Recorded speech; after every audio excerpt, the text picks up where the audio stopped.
O filho do meu irmão bebeu na reunião e disse que sou a tia triste que compra amor. Todos riram, até a mãe dele. Eu saí. Dias depois. Conta agora bloqueada. O aniversário da minha mãe sempre parecia mais caro do que ela queria. Desta vez também. Um banner com uma fotografia esticado por toda a parede, um pouco torto, mais caro, cadeiras novas na sala de jantar, brilhantes, frescas ao toque, paredes recém-pintadas. A casa do meu irmão cheirava a carne assada, perfumes e tapetes novos. A hipoteca desta casa estava em nome de 2 pessoas, mas na festa só eu, o banco e o meu contabilista sabíamos disso. A minha mãe sentava-se no centro como uma pequena rainha, perdida num cenário estranho. O vestido verde escuro que eu lhe encomendei no outono parecia quase solene nela. Ela ficava ajeitando o colarinho o tempo todo, como se sentisse o peso de tudo o que estava pendurado nela. Jéssica comandava essa cozinha com seus brincos perfeitamente combinados e batom brilhante, agitada, barulhenta, ostensivamente exausta. Ela gostava de mostrar como era difícil para ela ser o centro desse planeta familiar. Eu estava perto da janela, olhando para o quintal, onde antes ficava a velha oficina do meu pai. Ela foi demolida para dar lugar a um terraço com cobertura e fogão a gás. Meu pai provavelmente teria morrido pela segunda vez. No sentido literal, o fogão também era meu, assim como metade dos móveis e a maior parte das outras coisas que Harold e Jessica oficialmente não tinham tempo para lidar com os bancos. Os pratos tilintavam, as crianças corriam entre os adultos. Kenna, a mais velha, com um vestido novo que claramente não era de um discount, ria de uma piada de alguém com o telemóvel na mão. Sloane, a mais nova, girava ao redor da mãe e puxava a sua manga. Devon estava sentado um pouco à parte com um copo de plástico já muito relaxado para o início da noite. As suas bochechas estavam vermelhas. Eu conhecia aquele tom desde os tempos em que ele era apanhado pela primeira vez atrás das garagens a beber cerveja. Harold aproximou-se e abraçou-me com um braço, cheirando a carne queimada e desodorizante de supermercado. Hoje estás especialmente bem vestida, disse ele, olhando para o meu vestido. Queres impressionar alguém? A minha mãe, respondi. É o aniversário dela. Ele riu como se fosse uma piada. Ora, vamos lá. Podes impressionar a tua mãe com um livro de cheques. Sempre conseguiste fazer isso. Sorri com o canto dos lábios para ele, não para os olhos. Era uma velha e batida piada. Eles falavam assim há anos. Antigamente eu realmente ria com eles. Depois aprendi simplesmente a não reagir. Hoje parecia que cada frase assim batia em mim como em metal, testando a minha resistência.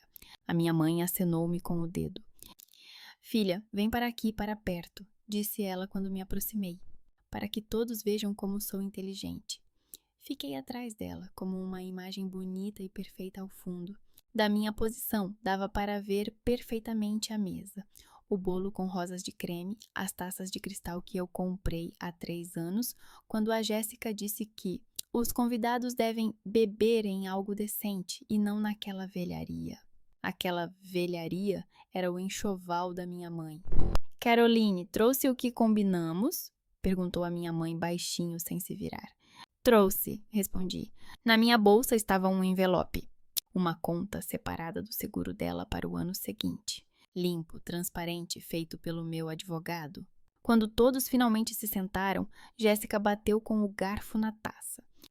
Bem, família, a sua voz se elevou acima do barulho. Vamos finalmente dizer à nossa rainha o quanto a amamos. Ela habilmente distribuiu os papéis. Harold deveria começar. As crianças, dizer algumas palavras, eu, terminar com um gesto bonito e generoso. Esse cenário se repetia todos os anos, mudavam apenas os preços dos presentes. Harold levantou-se, ajeitou a camisa. Mãe, disse ele levantando a taça. Sem você, é claro, nada teria acontecido. Tu nos sustentaste quando o pai foi trabalhar. Tu nos sustentaste quando ele não voltou. E ele fez uma pequena pausa. e tu ainda nos sustentas. Senti a minha mãe apertar levemente a minha mão debaixo da mesa. Raramente falávamos do meu pai.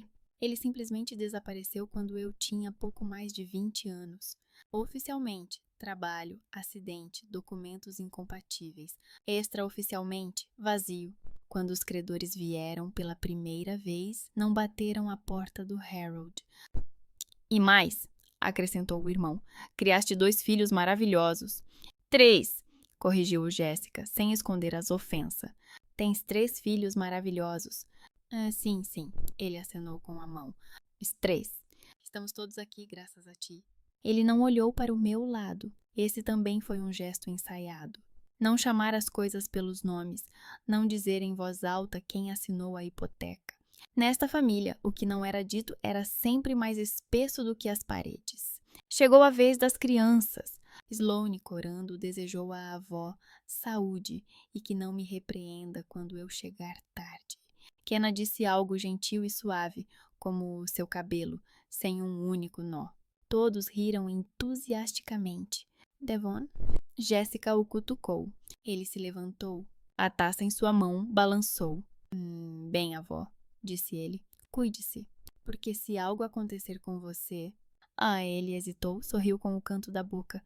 Se algo acontecer com você, será o fim de todos nós aqui. Alguém riu nervosamente. Sem ser, disse Kenna, batendo com a unha no telemóvel. Estou a brincar. Devon tomou um gole do copo. Embora, pensando bem... que ele se inclinou e olhou diretamente para mim. Na verdade, se algo acontecer, nós daremos um jeito. Não é a primeira vez. Não vivemos a vida inteira às custas de outras pessoas. O olhar de várias pessoas deslizou na minha direção, como se fosse por acaso. A minha mãe baixou os olhos. Jéssica sorriu nervosamente. Devon, Harold o advertiu. O quê? Estou a mentir? Devon já estava animado com a própria voz. Nós temos aqui... Ele fez uma pausa procurando a palavra certa. Um patrocinador. Um fundo ambulante de luxo imediato. Uma tia triste que compra amor porque não tem ninguém, exceto o seu livro de cheques. Ele disse isso quase cantando. A palavra triste atingiu-me em cheio. Houve um segundo de silêncio à mesa, que foi quebrado pelo riso abafado de Jéssica. Devon, não exageres, disse ela, mas havia mais diversão do que reprovação na sua voz. A tia Caroline não é triste. E como ela é? Ele voltou-se para ela. Alegre? Ela vai para o escritório, para a fábrica, conta tudo. Depois vem e compra um portátil para o Kenny, um acampamento para a Sloane, a faculdade para mim. Isso não é amor, é... E ele fez um gesto com as mãos, como se estivesse a espalhar notas. Investimento, alguns primos mais novos, sentados na extremidade mais distante da mesa, riram. Um dos adultos murmurou algo sobre os jovens. Jéssica revirou os olhos. O quê? Você leu muito sobre psicologia? Disse ela. Sente-se, não se faça de filósofo. Deixem-me em paz, ele disse, afastando-os com um gesto. Digam simplesmente o que todos aqui sabem. Se não fosse o nosso anjo da caridade, viveríamos como todos os outros. Mas assim temos um terraço, uma salamandra, tapetes e dupla educação para alguns. Ele acenou para si mesmo. E tudo isso porque a nossa tia não sabe o que fazer com o dinheiro e compra amor. Porque não tem mais nada para comprar. A palavra compra pairou no ar como o cheiro de fumo. Senti a minha mãe apertar ainda mais a minha mão, mas sem levantar a cabeça. Harold resmungou algo e sentou-se, sem sequer tentar puxar o filho pela manga. Devon, chega, disse ele baixinho, mais por formalidade. Você exagerou, acrescentou Kenna. E daí? Devon olhou para mim de perto. Diga pelo menos uma vez que não é verdade. Diga que você não está comprando uma família. Que você estaria aqui se não pagasse por todas essas cadeiras. Isso era ridículo. Eu não estava a pagar pelas cadeiras. Eu estava a pagar pela capacidade deles de fingir que estava tudo bem. Lentamente tirei a minha mão de debaixo dos dedos da minha mãe. Devon, disse baixinho, estás bêbado. Pois, ele sorriu. Pelo menos alguém aqui é honesto. Várias pessoas riram novamente. nervosamente, de forma irregular. A tristeza e a vergonha espalharam-se pela mesa, mas ninguém se levantou para limpá-la. Olhe, Caroline, não ligue para isso. Minha mãe finalmente falou, sem olhar para mim. Os jovens sempre...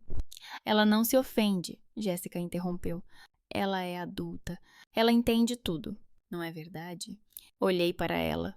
Ela sorria amplamente, como nas fotos que publicava na internet. Uma mãe rica e feliz de 3 filhos numa bela casa. Essas fotos sempre tinham um patrocinador invisível. Sim, disse eu. Eu entendo tudo. Levantei-me da minha cadeira.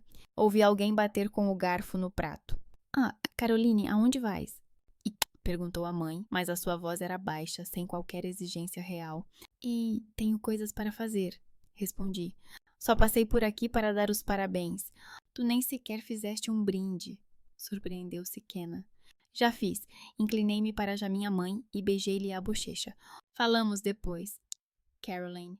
Harold finalmente levantou-se. Não faças uma cena. Não estou a fazer cena, disse eu. Estou a sair pela porta. É a coisa mais tranquila que fiz esta noite. Senti os olhares sobre mim.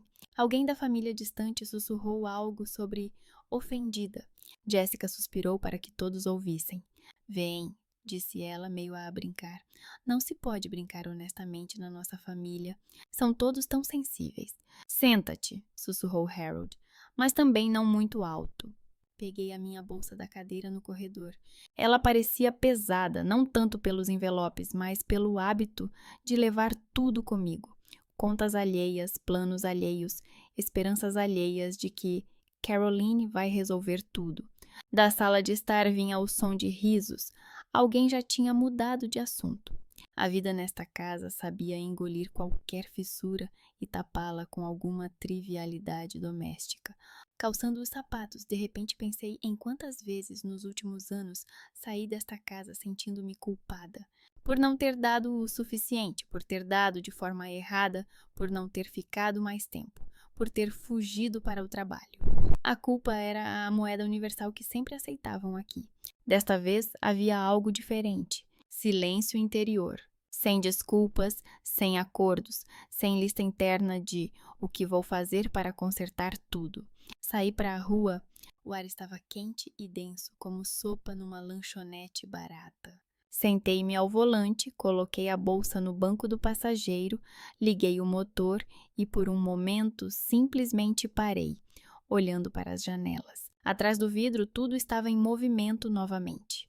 Figuras passavam, alguém carregava pratos, alguém se inclinava para a mãe, alguém talvez já contava uma nova piada. A minha silhueta já não era necessária para que a composição parecesse completa. Toda aquela casa com terraço, lareira, banner e tapetes novos, de repente parecia o cenário de uma peça alheia. Durante muitos anos, comprei bilhetes para os primeiros lugares e financiei todo aquele teatro, sem subir ao palco. Eles estavam habituados a que eu estivesse sempre nos bastidores, com a carteira e um plano alternativo. Coloquei a mão no volante e, sem olhar para o espelho, disse em voz alta, clara e articuladamente, como se estivesse a assinar um documento. Já não sou o fundo de luxo imediato deles. As palavras soaram estranhamente firmes no salão, sem patos. Apenas um facto. O motor roncou uniformemente. Pisei no acelerador e saí lentamente do pátio, sem me permitir olhar para trás mais uma vez. Pela primeira vez em muitos anos, eu não tinha um plano do que fazer por eles no dia seguinte. E naquele exato momento, o espaço liberado dentro de mim se moveu de forma quase imperceptível, mas muito insistente. A primeira ligação de Harold soou na manhã seguinte, quando eu ainda estava a preparar chá na cozinha e a ler de soslaio o relatório matinal de produção. O telefone vibrou na mesa, o nome apareceu familiar, querido e cansativo ao mesmo tempo. Atendi imediatamente. Alô, chegaste bem? Ele perguntou sem cumprimentar. A voz estava cansada, mas calma. Ontem, de alguma forma, não foi familiar. Cheguei bem, disse eu, sem incidentes. A minha mãe está preocupada, acrescentou ele. Não para de perguntar o que fizemos para ofender-te tanto que nem sequer fizeste um brinde. Olhei para a chávena. O vapor subia calmo e obediente. Não me ofenderam ontem, Harold, respondi. Ontem apenas disseram o que era importante. Oh, lá vamos nós.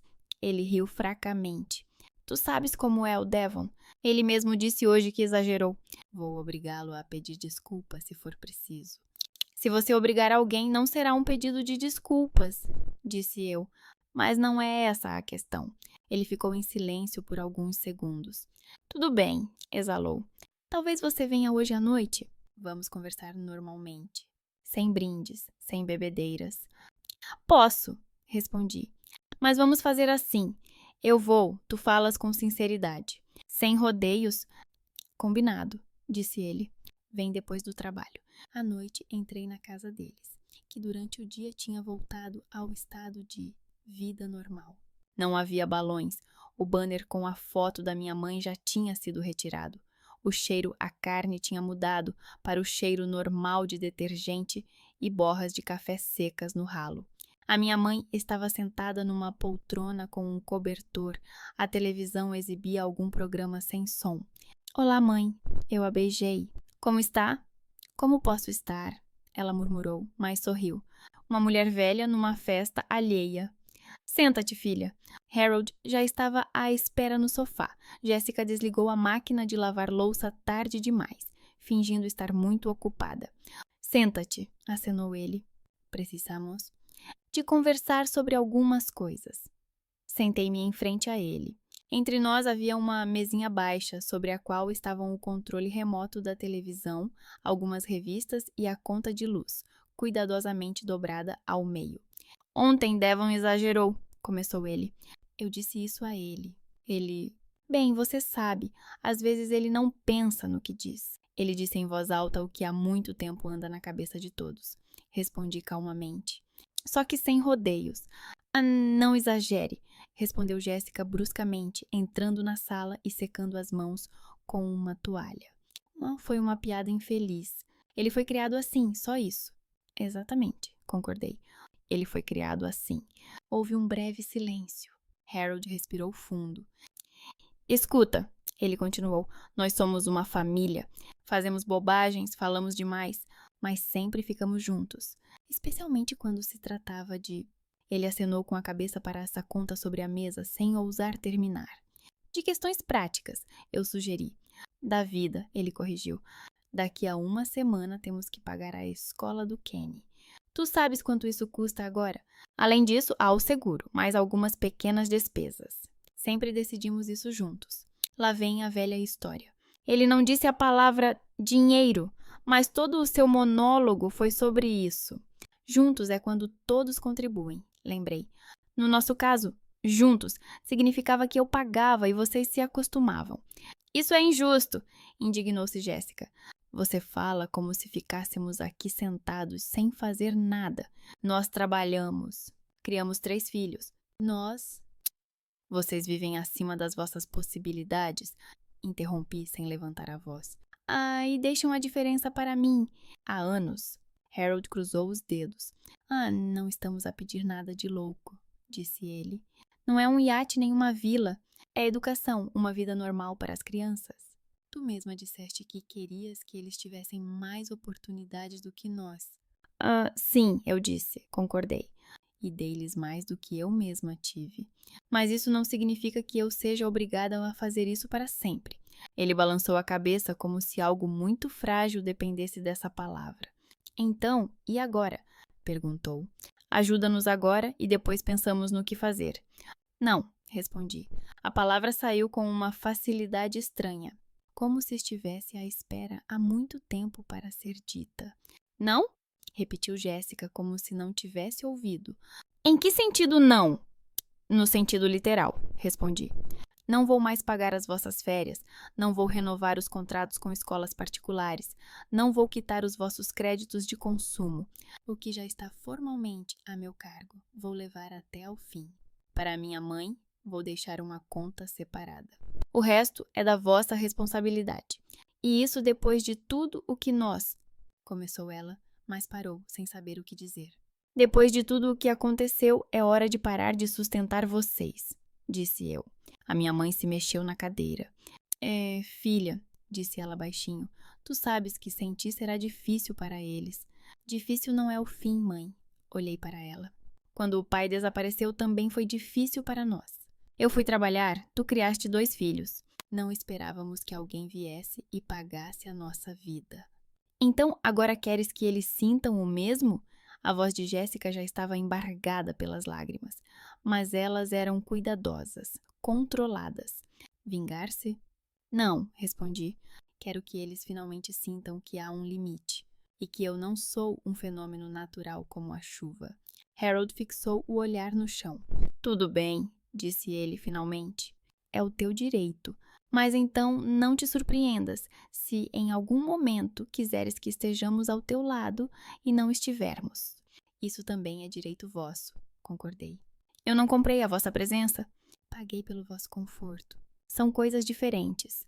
E se o dinheiro é tudo o que vocês viram em mim como família? Levantei-me.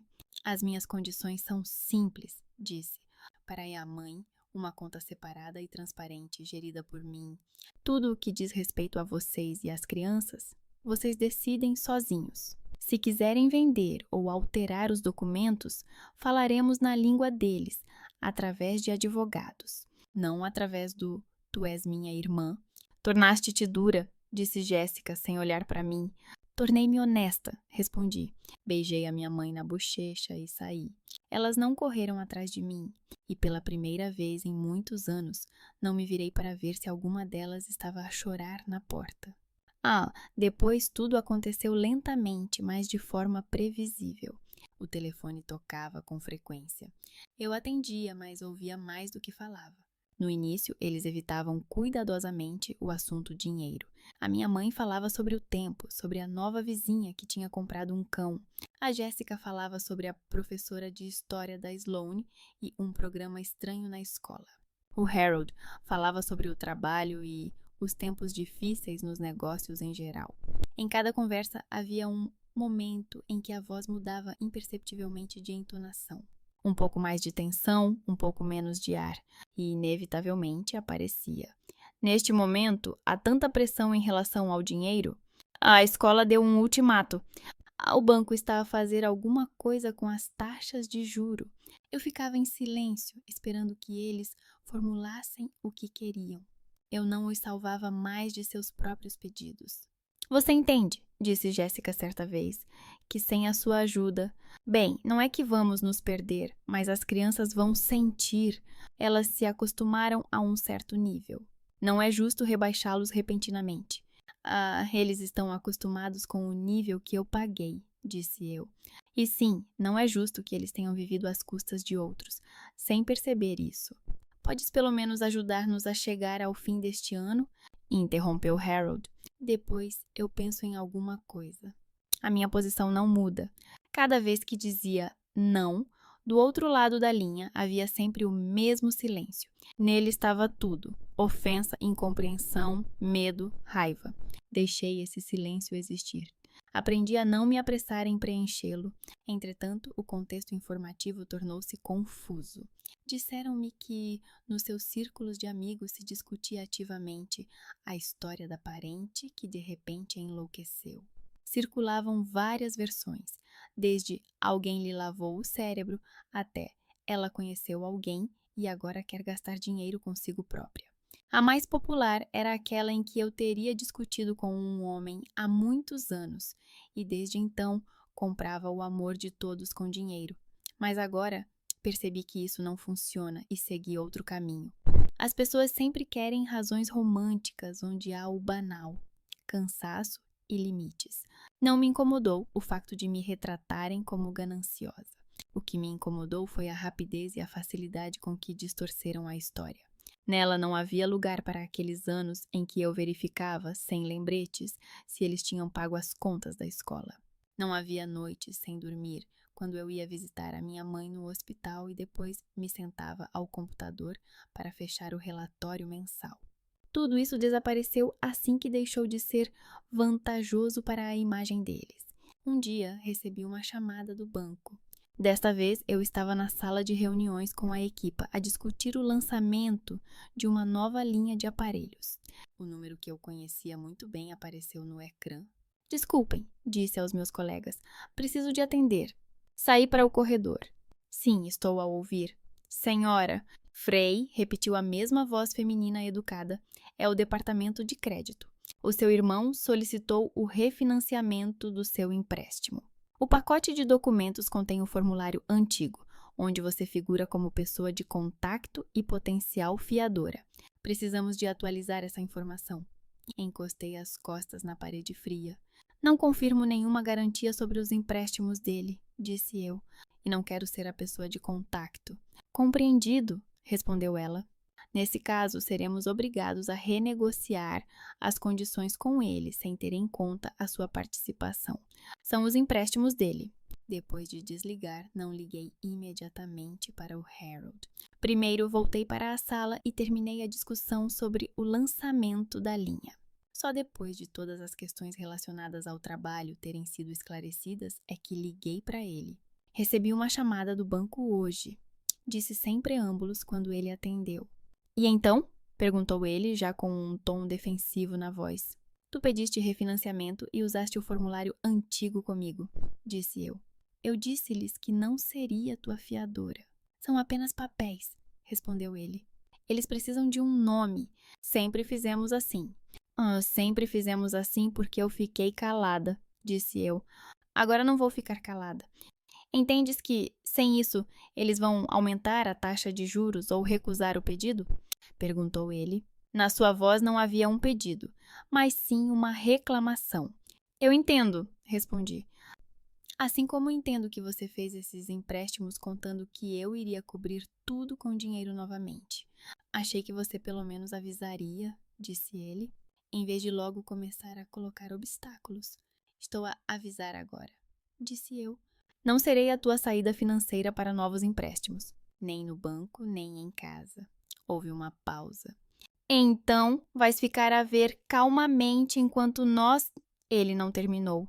Enquanto vocês aprendem a viver dentro das vossas possibilidades, sugeri. Sim, ele exalou no telefone. Sabe, às vezes acho que você estava esperando um motivo, disse ele, para acabar com tudo isso. Para finalmente nos dizer não e se sentir no direito. Eu poderia ter dito não há muito tempo, respondi. Mas sim, agora finalmente senti que tinha esse direito. Ouvi alguém bater com a porta do armário, algures no fundo da sala onde ele estava. Talvez fosse a Jéssica, talvez fosse apenas o vento.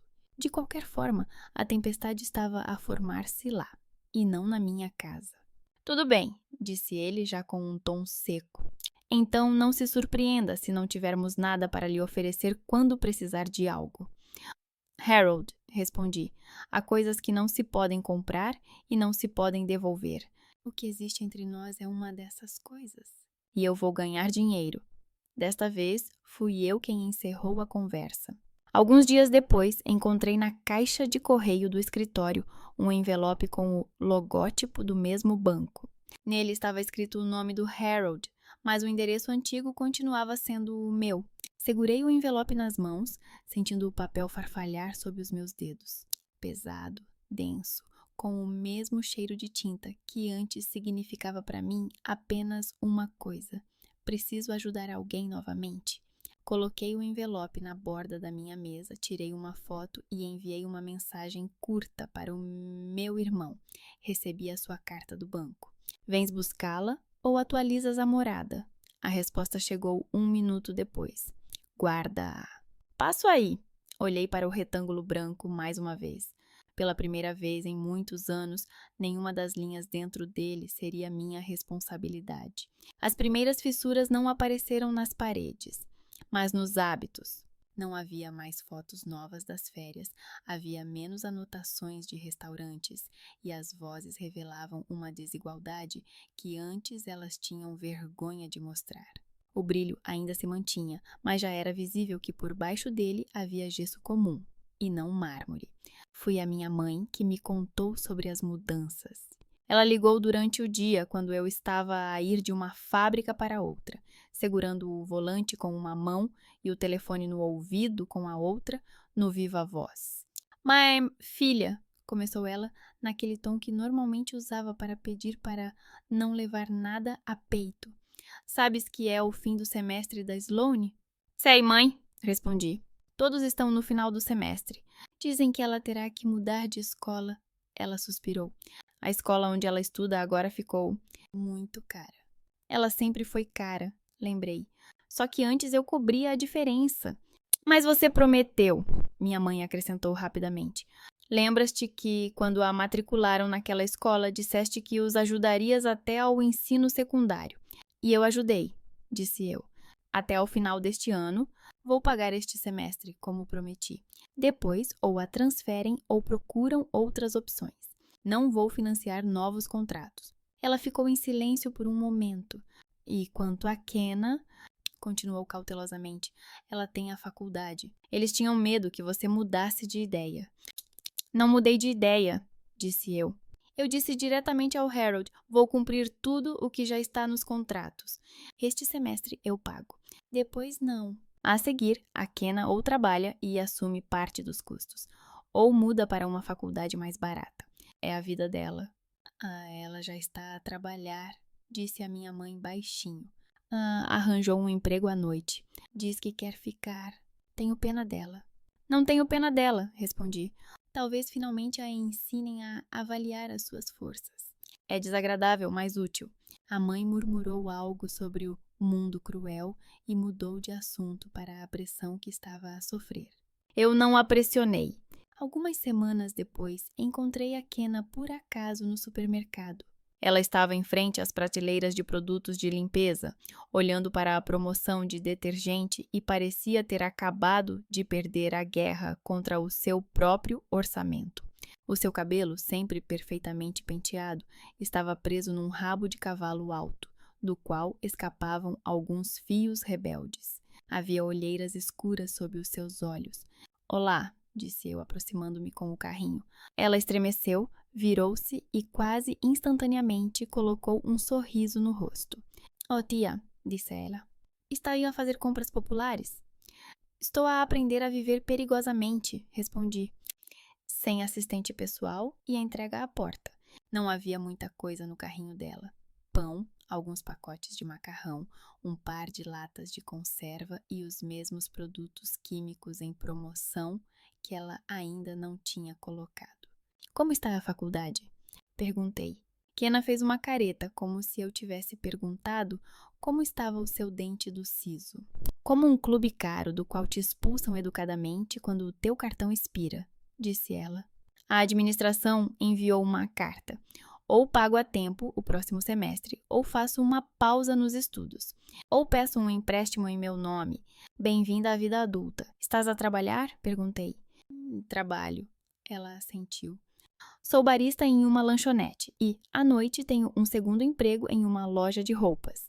Acontece que, para pagar um estudo normal, é preciso ter uma tia milionária ou não dormir. Eu avisei, disse eu calmamente. Vou terminar este semestre. Depois você fica por sua conta. Eu sei, disse ela com a voz tensa. O meu pai falou. É tudo justo, certo? Nós simplesmente não calculamos bem. Vocês calcularam que eu não mudaria o meu papel, respondi. Erraram num único parâmetro. Ela olhou diretamente para mim. Você realmente não pode simplesmente... Ela respirou fundo. Ajudar mais uma vez? Para que eu termine os estudos em um só lugar. Faltam 1 ano e meio. Não, eu disse. Eu já estou fazendo mais uma vez. Vou pagar este semestre, embora pudesse ter recusado depois daquela noite. Assumi essa obrigação anteriormente. Não há mais obrigações. E fala sobre isso com tanta calma. Ela mal sorriu, mas seus olhos brilharam de raiva. Sei que para ti isso deve ser como para mim comprar essa maldita máscara de cílios pelo preço integral. Tu nem vais notar que o dinheiro se foi. Eu vou notar, respondi. Porque a questão não é a quantia, mas onde eu a coloco. Eu era valiosa apenas enquanto dava dinheiro. E quando parei, ela deu uma risada seca. Sabe, disse ela, o que me irrita não é o facto de tu não dares dinheiro. O que me irrita é que pareces tão virtuosa, como se fosses a única com direito a dar veredictos. Eu dei um veredicto apenas sobre uma questão, disse eu. Sobre o meu papel na tua vida. O resto é da tua conta. Separamo-nos perto das caixas. Ela ficou na fila, abraçando a cesta como se fosse um escudo. Saí para a rua com 2 sacolas e uma sensação estranha. Pela primeira vez em muitos anos, não procurei automaticamente o cartão para cobrir a diferença. Quando o semestre terminou, o banco, como prometido, debitou da minha conta o último pagamento das mensalidades dos 3 filhos. Sloane, pela escola particular, Kenna, pela faculdade, Devon, por parte da mensalidade da universidade local. A contabilista colocou o relatório à minha frente. Estes são todos os pagamentos de educação em que você apareceu, disse ela. As contas futuras, se houver, não serão mais em seu nome. Olhei para os valores. Para mim eram altos, mas não críticos. Para o meu irmão eram catastróficos. Marque no sistema, pedi. Educação encerrada. Não assumimos novas obrigações com a família. Ela acenou com a cabeça sem se surpreender com a formulação. Para ela, era apenas uma nova regra de negócios. O nível de vida na casa do meu irmão mudou gradualmente. Primeiro desapareceram os excessos mais óbvios, férias caras, reformas recentes. Depois começaram as coisas menos visíveis, mais dolorosas para eles. Assinaturas, clubes, treinadores para as crianças. Sloane teve de mudar para uma escola pública e fez uma cena, sobre a qual a minha mãe depois me contou, chorando, gritando que vocês arruinaram a minha vida. Kenna começou a trabalhar em 2 empregos. Devon negociou com a administração da universidade para parcelar os pagamentos. Harold manteve-se orgulhoso por algum tempo. E então veio ao meu escritório. Podemos conversar? Perguntou sem sequer tentar sorrir. 10 minutos, respondi. Depois, desculpe-me, tenho uma reunião com um parceiro e você não avisou com antecedência. Ele sentou-se, olhando para o meu escritório como se estivesse à procura de algo em que se agarrar. Sei que pagaste este semestre, começou ele. Obrigado. Esse obrigado soou como se tivesse sido arrancado com um alicate. De nada, respondi. Apenas cumpri o que prometi anteriormente. A Kenna está a trabalhar, disse ele. Trabalha como uma burra. Faz 2 turnos para não perder o dormitório da faculdade. A Sloane odeia a nova escola. A Devon está zangada com o mundo inteiro. A Jéssica anda por aí como uma bomba relógio. Parece uma adaptação normal à realidade, respondi. Não é muito agradável, mas é típico. Falas como se estivesses a ver um documentário. Ele cerrou os punhos. E esta é a nossa família. Nossa, confirmei. Mas não é a minha carteira. Ele ficou em silêncio, desviando o olhar. Não estou a falar disso, disse ele finalmente. Estou a falar da casa. Se o banco começar a pressionar, podemos não conseguir pagar. Tu entendes que então ela será leiloada. E a tua parte também. Eu entendo, disse eu. E é por isso que, nos empréstimos em que estou oficialmente, tudo é pago em dia.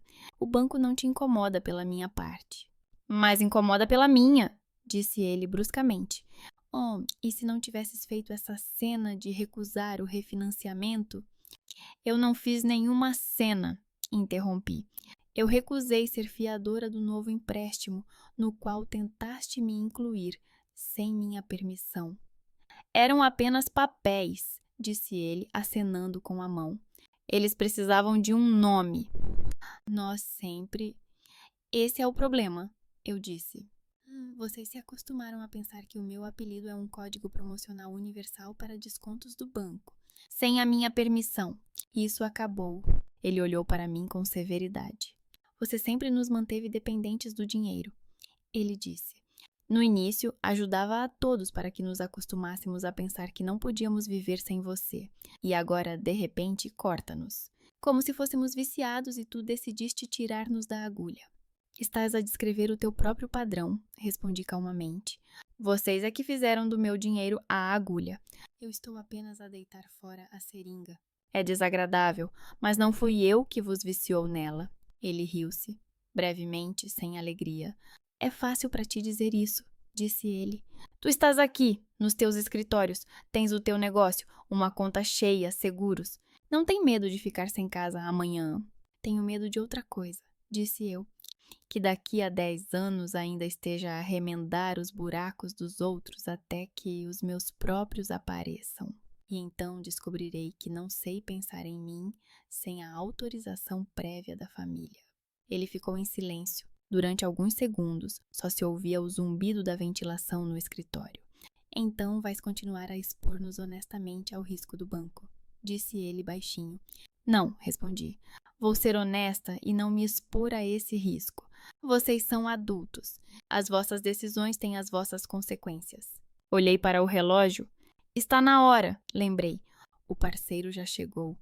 Ele levantou-se, mas antes de sair disse: Achas que não nos estás a abandonar porque ainda estás a pagar dívidas antigas? Na verdade, já se foi há muito tempo. Só que agora isso ficou evidente. Talvez, responde. Ou talvez eu simplesmente tenha deixado de me esconder atrás da vossa carteira. E ficou evidente quem realmente estava no centro do vosso mundo brilhante. Ele não respondeu nada e saiu batendo a porta com um pouco mais de força do que o necessário. Percebi a verdadeira malícia da história com o banco quando o meu consultor financeiro, Jared, me trouxe cópias dos documentos. Veja, disse ele, abrindo as folhas, aqui está o formulário antigo, onde você era listada como pessoa de contacto. Tem alguns anos. Aqui está a sua assinatura. E aqui está o novo pedido. Eles simplesmente o anexaram como um apêndice. Eu olhei. A minha assinatura antiga parecia perfeita, assim como muitas outras decisões tomadas por motivos familiares. Na feição formalmente não é falsificação, continuou Jared. Mas se algo desse errado, o banco teria todos os motivos para vir atrás de ti, porque ainda é a tua assinatura no sistema deles. Mas agora a minha voz também está no sistema deles, disse eu.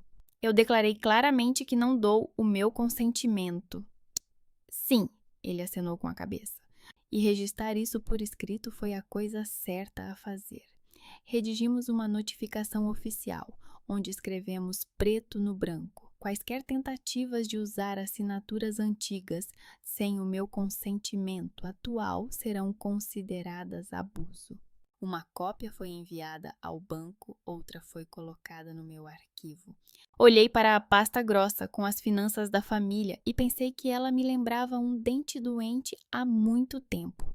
Dói há anos, toma analgésicos e, finalmente, vai ao dentista e deixa-o extrair. Depois disso, a história começou a ganhar vida na boca de outras pessoas. Primeiro foram insinuações discretas. Bem, eles têm os seus problemas. Não te metas, isso é da família. Depois foram avaliações mais assertivas. Ouvi dizer que agora estás a manter o teu irmão à margem? Perguntou sorrindo uma conhecida com quem me cruzei num evento de negócios.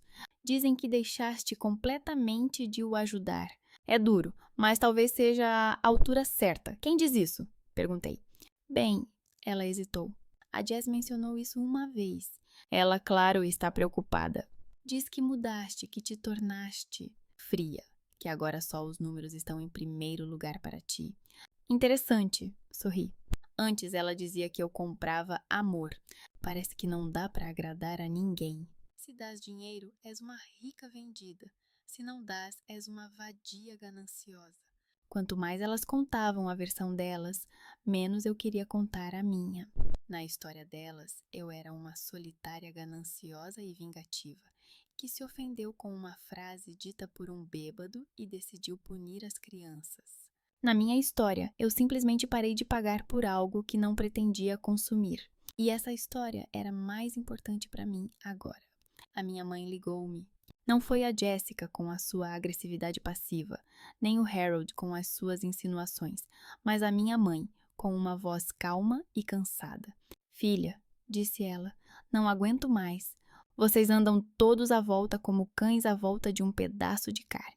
Vem cá, vamos conversar todos juntos. Uma vez, como adultos. Fiquei em silêncio por alguns segundos, ouvindo o barulho distante da televisão e de louça batendo ao longe. Tudo bem, respondi. Quando? No domingo. Depois do almoço, na nossa casa, disse ela. Vou pedir a todos que venham. Sem convidados, sem vizinhos. Só nós. Desta vez não pensei muito. Eu vou. No domingo, entrei na mesma casa, mas ela parecia diferente, como se alguém tivesse diminuído o brilho. Várias bugigangas caras desapareceram da sala de estar. Um vaso de vidro italiano, um relógio com uma moldura pesada dourada, um par de lâmpadas decorativas maciças. Em seus lugares havia manchas de tinta fresca ou poeira que ninguém se preocupou em limpar. O tapete debaixo da mesa era outro, mais barato, mais fino. As almofadas decorativas no sofá foram substituídas por outras simples e lisas. O silêncio na casa tinha uma tensão, como antes de uma tempestade. Todos já estavam sentados na sala de estar. A mãe na sua poltrona, com as mãos cruzadas sobre os joelhos. Harold no sofá, ligeiramente inclinado parando à frente. Jessica ao lado, com os braços cruzados sobre o peito. Kenna num canto com o telemóvel na mão, mas o ecrã estava desligado. Apenas uma forma de manter algo entre si e a realidade. Sloane no apoio de braço da cadeira, com as pernas encolhidas. Devon estava de pé junto à janela, com o ombro encostado à parede. Entrei e sentei-me na cadeira vazia, em frente à minha mãe. Ninguém se levantou para me abraçar, e pela primeira vez em todos esses anos, isso não me pareceu uma catástrofe. Obrigada por ter vindo. Minha mãe foi a primeira a falar. Estou cansada dessas conversas pelas minhas costas. Quero ouvir tudo na cara, para que depois ninguém diga que tu não sabias. Ela olhou para a Jéssica. Esta apertou ligeiramente os lábios. Ótimo, disse a Jéssica. Finalmente vamos falar honestamente. Vamos começar? Acenei com a cabeça. Quem quer ser o primeiro? Eu, disse Harold. Ele ergueu a cabeça e olhou diretamente para mim. Estou zangado, começou ele. E não é só por causa do dinheiro. Embora, sejamos honestos, também é por causa disso. Acho injusto que tenhas ficado com a maior parte da herança quando o pai faleceu. A casa dos nossos pais, as poupanças deles, tudo foi para ti. E agora finges que és nossa, benfeitora. Senti os ombros da minha mãe ficarem tensos. Ela baixou os olhos. E conclui, disse eu. Depois conversamos sobre os factos. Os factos são simples, interrompeu Jéssica. O teu negócio não surgiu do nada. O teu pai tinha contatos, tu usaste-os. O capital inicial também não veio do ar. Mas agora falas como se tudo fosse obra tua e nós fôssemos uns parasitas fracassados. Ai, acrescentou ela sem se conter, tu nunca quiseste ter uma família. Sentes-te confortável a controlar a vida dos outros, a dar conselhos, a pagar quando queres e a retirar quando estás de mau humor. Sempre foste a dona da casa, confirmou Harold, mesmo quando vivias oficialmente noutro lugar. Tudo era feito por ti, pelos teus advogados, e agora dizes que a culpa é nossa, que nos habituamos a este sistema. E vocês não se habituaram? Perguntei. Sentiam-se iguais quando me traziam mais uma conta para ver? Sentíamos-nos uma família, insistiu ele. Quem tem mais, divide. E não anda com uma calculadora nas costas. Olhei para minha mãe. Mãe, perguntei, quer acrescentar alguma coisa? Ela levantou lentamente os olhos. Cometi um grande erro, disse baixinho. Quando o teu pai desapareceu, fiquei com medo. Sabia que não conseguiria aguentar tudo sozinha. Tu já trabalhavas, eras mais forte. Acreditei que tu te sairias melhor do que o Harry. Por isso, insisti para que a maior parte do que restava do teu pai fosse transferida para ti. A casa, as poupanças. Pensei, tu não vais beber, não vais jogar, não vais desperdiçar. Tu investiste isso no negócio. Ela suspirou. Na altura, não pensei que isso faria de ti automaticamente responsável por todos, que serias a garante da estabilidade não só no papel, mas também nas mentes. Olhei para ela e senti uma estranha mistura de pena e alívio. Finalmente, alguém além de mim chamou as coisas pelos seus nomes. Vê só, Jéssica não se conteve. Deram-te tudo. E agora estás aqui sentada a dizer que és autodidata. Não, respondi. Não me deram tudo. Deram-me responsabilidade. A parte que a minha mãe transferiu para mim não foi para bolsas. Foi para essa fábrica, para a primeira remessa de equipamentos, para os salários dos funcionários, até chegarmos ao ponto zero. Eu não queimei esse dinheiro. Eu o multipliquei. E a vocês, ao longo desses anos, fiz uma pausa. Dei pelo menos 6 vezes mais do que valia a parte da herança que me coube. Tu calculaste isso? Harold sorriu amargamente. Sim, acenei com a cabeça. Eu não andava com uma calculadora nas costas. Eu pagava e ficava calada. Ao contrário das vossas versões da história, os números não mudam com o tom de voz, e eu lembro-me de quanto foi. É mais fácil para ti, não é? Sussurrou Jéssica. Colocar tudo numa tabela do Excel e dizer: pronto, fiz um favor a vocês no valor de tal quantia. Agora deixem-me em paz. É mais fácil para mim quando essa verdade não se baseia apenas em emoções, disse eu. Fato, a minha mãe transferiu a maior parte da herança para mim, não para me recompensar, mas para ter alguém que não estragasse tudo. Fato, eu investi isso no negócio. Fato, ao longo dos anos, eu investi na vossa casa, educação, férias, reformas, médicos, uma quantia 6 vezes maior do que essa parte. Fato, vocês não viram isso como um presente, mas como algo normal, e ainda acham que isso é pouco, querem mais. A minha mãe fechou os olhos por um segundo. Eu sabia que você ajudava, sussurrou ela. Mas não imaginava que... Tanto assim. Não perguntaste, respondi. Era mais conveniente para ti não saber. O silêncio pairou na sala. Foi quebrado inesperadamente por Devon. Posso falar? Perguntou ele. Todos se viraram para ele, como se de repente se lembrassem que ele também estava ali. Eu fui um idiota naquela época, disse ele simplesmente. Quando disse aquela frase, sobre a tia triste que compra amor. Eu achava que... ele hesitou, mas continuou, que era engraçado. Que todos pensavam isso, só não diziam em voz alta. Eu estava bêbado e zangado naquela época, mas isso não é desculpa. Pelo menos foi honesto, disse Kenna. Não peço desculpas pelo que era verdade, continuou ele. Peço desculpas por não ter visto a outra parte da verdade. Tu realmente fazes muito. Só percebi isso agora, quando começamos a ser pressionados por todos os lados. Quando ficou claro que sem o teu dinheiro tudo desmoronava. Ele engoliu em seco. Sinceramente, estou com medo. Eu olhei para ele. Não havia nele aquele arrependimento exagerado que gostam de mostrar nos filmes. Era apenas um rapaz que de repente se deparou com o mundo adulto sem nenhuma proteção. E o que queres dizer com isso? Perguntei cautelosamente. Quero dizer, ele inspirou, que não estamos a pedir-te mais dinheiro como antes. Estamos a pedir! Ele suspirou como se essa palavra fosse difícil de pronunciar. Um empréstimo. Como a uma parente, não um presente.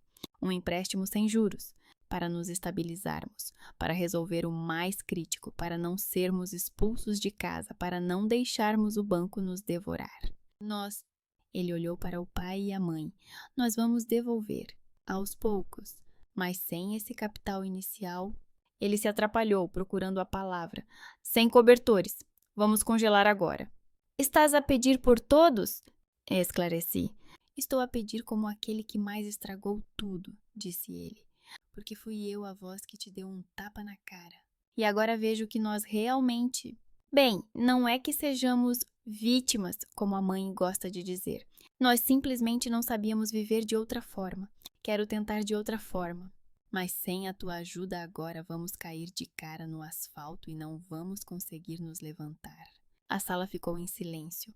Até a Jéssica perdeu por um momento a sua confiança ostensiva. Recostei-me na cadeira e olhei para todos, um por um. Para a minha mãe, com rugas de culpa ao redor dos lábios. Para o meu irmão, tenso por dentro, que tinha tanto medo de perder a casa quanto de admitir que estava a pedir ajuda. Para a Jéssica, cujos olhos brilhavam com medo pelo seu mundo, envolto em indignação. Para a Kenna, cansada e zangada. Para a Sloane, que não compreendia de todo por que raio a sua vida tinha subitamente ficado pior do que a das suas amigas. E para o Devon, que pela primeira vez falava comigo num tom humano e não superior. Fiquei em silêncio durante muito tempo. Tanto tempo que a Jéssica não aguentou. Pode dizer alguma coisa? Perguntou ela. Posso, respondi. Mas primeiro vou pensar no que dizer. Tudo bem, primeiro mais um facto. Não vos devo mais nada. Absolutamente nada, nem moralmente, nem financeiramente. O valor que já vos dei anula qualquer conversa sobre herança justa e dever dos familiares. Fiz uma pausa e senti como essas palavras pairavam pesadamente, mas de forma equilibrada, na sala. Não eram um veredicto, mas uma constatação. Mas, continuei, eu ainda sou sua filha, irmã e tia. E como filha, irmã e tia, posso ajudá-lo. Uma vez. A última. Não porque devo, mas porque quero encerrar essa história de vez. O que isso significa especificamente? Perguntou Harold com cautela. Significa, disse eu, que estou disposta a emprestar-lhe dinheiro, sem juros, por um montante bem definido e por um prazo bem definido, para que possam estabilizar-se, chegar a um acordo com o banco, fechar as lacunas mais críticas, passar para outro nível de vida sem um colapso total imediato. Isso é, começou a minha mãe.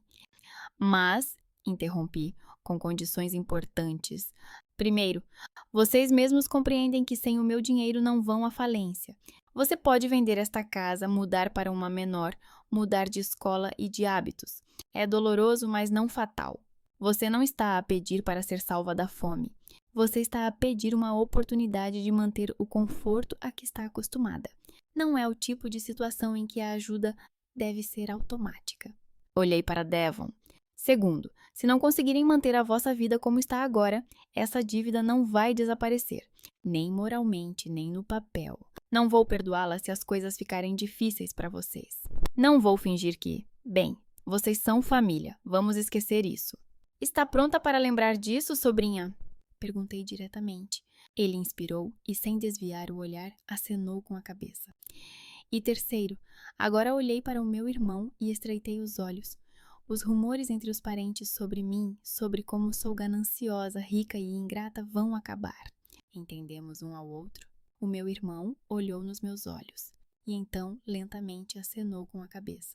1 ano e meio atrás estávamos sentados naquela sala de estar e olhávamos nos olhos um do outro, como se estivéssemos nos separando de toda uma família de uma vez.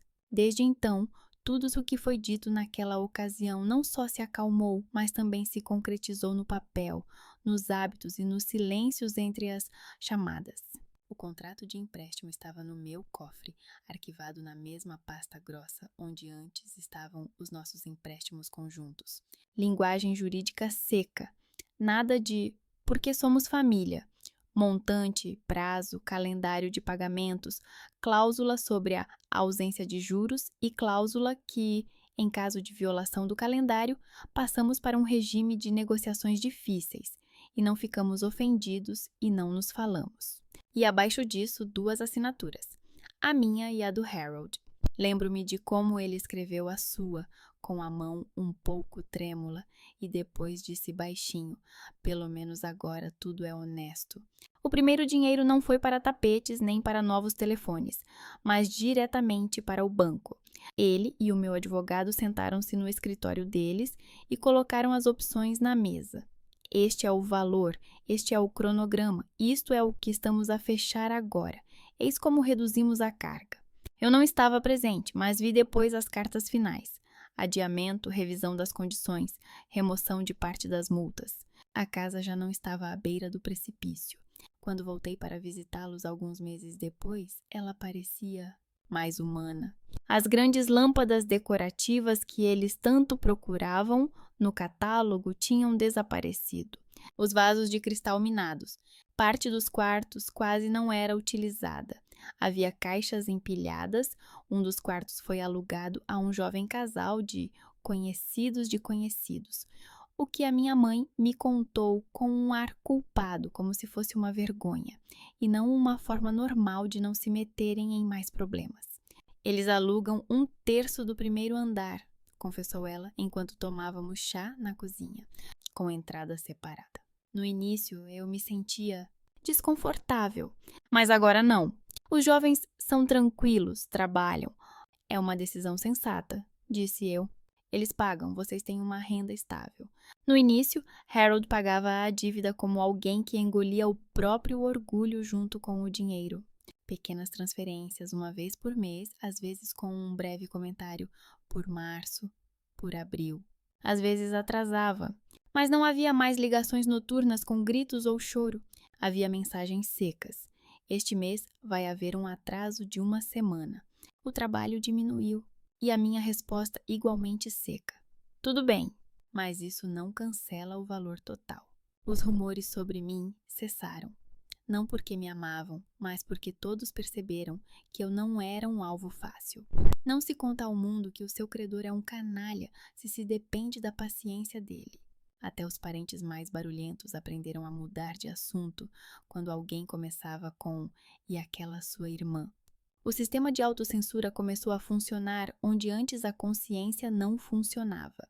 A minha vida também mudou nestes 1 ano e meio, e não apenas em termos de cheques emitidos. Quando a rúbrica permanente família desapareceu, surgiram espaços em branco no calendário. No início, eles assustavam. Depois, começaram a ser preenchidos com outras coisas. Eu entreguei parte das operações do negócio àqueles que há muito estavam preparados para isso. Martin tornou-se oficialmente diretor técnico e não apenas o chefe a quem todos recorrem. Nas fábricas, surgiram pessoas que podiam tomar decisões sem ter de me chamar sempre para as reuniões. Não deixei de ser proprietária, mas deixei de ser despachante 24 horas por dia. Em vez de 3 reuniões por dia, passei a ter 2. Em vez de ficar sentada com o portátil às 10 da noite e, ao mesmo tempo, procurar um explicador para os meus sobrinhos, permiti-me incluir na agenda algo que ninguém mais precisava, exceto eu. 1 noite por semana, aulas de cerâmica numa pequena oficina na zona industrial. Outra, encontro com 2 amigas que antes eram apenas colegas de trabalho. Não formávamos clãs femininos, apenas sentávamos, conversávamos e, às vezes, ficávamos em silêncio. Martin apareceu uma vez na aula naquela oficina, encostado na ombreira da porta com um avental descartável nas mãos. "Kenzo, ouvi dizer que vocês aqui têm engenheiros a amassar barro com as mãos", disse ele. "Pensei em vir ver se vocês não tinham roubado os meus funcionários da oficina." Ele ficou, depois voltou mais uma vez. Sentávamos em mesas separadas, moldávamos as nossas tigelas tortas e as histórias ainda mais tortas de outras pessoas. Descobri que era possível ficar em silêncio com ele e que o silêncio não exigia explicações. Alguns meses depois, ele se mudou para o mesmo bairro onde eu morava. "Porque fica mais perto da fábrica", disse ele. Então, um dia, ele deixou a escova de dentes em minha casa. Não discutimos o status. Vivíamos vidas paralelas que cada vez mais se cruzavam à noite na mesma cozinha. "Você ficou mais tranquila", disse ele um dia quando lavávamos a louça juntos. "Antes os números giravam constantemente nos teus olhos." "Eles ainda giram", respondi. "Só que agora não há mais a coluna fundo de emergência da família." "E surgiu a coluna eu?", perguntou ele. Coloquei o prato no escorredor. Pelo menos deixei de me colocar entre parênteses.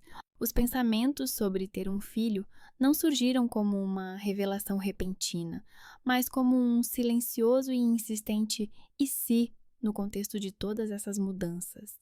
Não por causa da idade, não por causa da necessidade de deixar uma herança para alguém. Simplesmente porque o tempo que antes dedicava a pessoas que o tomavam como garantido, agora estava livremente nas minhas mãos. E eu percebia que queria partilhá-lo, não apenas com adultos já formados, mas com alguém que ainda estava a ser moldado. Eu li sobre várias opções: filho biológico tardio, programas de doação, adoção, acolhimento familiar. Cada uma delas tinha seu preço, seus riscos, suas consequências legais e emocionais. Eu não era mais uma pessoa que se lançava em sistemas complexos com a ideia de alguma forma eu vou dar um jeito. Eu aprendi a planear também para mim mesma. Certa noite, eu e o Martin estávamos a voltar para casa, a pé. Estava frio, ele carregava 2 mochilas com compras, a dele e a minha, porque pelo menos às vezes alguém carrega o peso. "Alguma vez pensaste em ter mais um filho?", perguntei. Ele já tinha um filho do primeiro casamento, um adolescente com quem se via aos fins de semana. Pensei, respondeu ele. Depois pensei que já estava demasiado cansado para isso. Depois vi como tu resolveste 3 situações de crise num só dia sem desmoronar e pensei que, provavelmente, não somos nós, os homens, que estamos demasiado cansados aqui. Isso não é uma resposta, disse eu. São hesitações sinceras, suspirou ele. E tu tens uma resposta? Não, respondi, mas tenho perguntas. Há muito tempo percebi que o importante é que essas perguntas finalmente dizem respeito à minha vida e não às contas alheias. Com a família, em 1 ano e meio, também se estabeleceu um novo equilíbrio. Não ficamos mais próximos, mas deixamos de ser um campo de batalha. Eu e o Harold encontrávamos-nos algumas vezes por ano, no aniversário da minha mãe, em algumas datas formais. Ele ligava-me cerca de 1 vez por mês, muitas vezes apenas com uma frase. A transferência chegou? Verifica. Eu verificava. Assim, dizia eu. Chegou. Ótimo, respondia ele. Como estás? Bem, respondia eu. E tu? A trabalhar. Era essa a resposta padrão. Depois, algumas frases sobre o tempo, sobre o facto de o Sloane se estar a preparar para entrar na faculdade, a Kenna estar prestes a terminar e o Devon ter encontrado um emprego qualquer. Nenhuma nova solicitação, nenhum tu és minha irmã. Não havia calor nessas conversas, mas havia algo novo, respeito pelos limites. A Kenna ligou-me pela primeira vez em todo esse tempo, não por causa da mãe. Defendi a minha tese, disse ela simplesmente. Não ficou perfeito, mas não desisti. Parabéns, respondi. É um grande passo. Sim, ela se encolheu. Não vou dizer que sem o teu dinheiro eu não teria conseguido, mas sem ele eu não teria começado a trabalhar tão cedo. E provavelmente teria ficado mais burra. Às vezes a falta de uma almofada nos torna mais cautelosos, disse eu.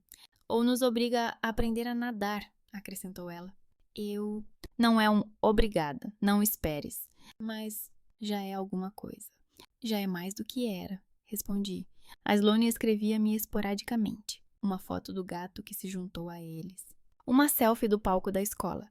Estou no teatro, é divertido aqui. Uma vez uma mensagem. Você disse uma vez que a universidade não é a única opção.